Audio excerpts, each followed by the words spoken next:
Hi everyone, welcome back to Soumya Raj YouTube channel. And ಇವತ್ತಿನ recipe ಬಂದು chocolate peanut butter. ಯಾವ ರೀತಿ ಮಾಡೋದು ಅಂತ ತೋರಿಸ್ತೀನಿ ಬನ್ನಿ. ಈಸಿಯಾಗಿ ಮಾಡ್ಬೋದು. ನಾನಿಲ್ಲಿ ಒಂದು ಪ್ಯಾನಿಗೆ 1 ಗ್ಲಾಸ್ ಆಗೋಷ್ಟು ಪೀನಟ್ಸ್ನ ಹಾಕೋತಾ ಇದ್ದೀನಿ.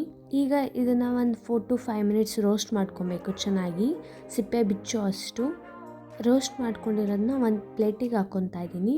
ಬಿಸಿ ಇದ್ದಾಗೆ ಒಂದು ಲೋಟ ತೊಗೊಂಡು ಪ್ರೆಸ್ ಮಾಡಿದ್ರೆ ಸಿಪ್ಪೆ ಬಿಚ್ಚುತ್ತೆ ಆದಷ್ಟು ಬೇಗ. ನೋಡಿ, ಇಷ್ಟಾದರೆ ಸಾಕು. ನಾವು ಯಾವ ಕಪ್ಪಲ್ಲಿ ಶೇಂಗಾ ತೊಗೊಂಡಿದ್ವಲ್ಲ ಅದೇ ಕಪ್ಪಲ್ಲಿ ಅರ್ಧ ಕಪ್ ಆಗೋಷ್ಟು ಗೋಡಂಬಿನ ತೊಗೊತಾ ಇದ್ದೀನಿ.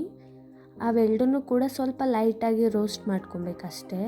ಒಂದು 2 to 3 ಮಿನಿಟ್ಸ್ ರೋಸ್ಟ್ ಮಾಡಿಕೊಂಡ್ರೆ ಸಾಕು. ಯಾಕಂದರೆ ನಾವು ಶೇಂಗಾ ಆಲ್ರೆಡಿ ಫ್ರೈ ಮಾಡ್ಕೊಂಡಿದ್ದೀವಿ, ಸ್ವಲ್ಪ ಗೋಡಂಬಿ ಜೊತೆ ಫ್ರೈ ಆಗಲಿ ಅಂತ ಅಷ್ಟೇ.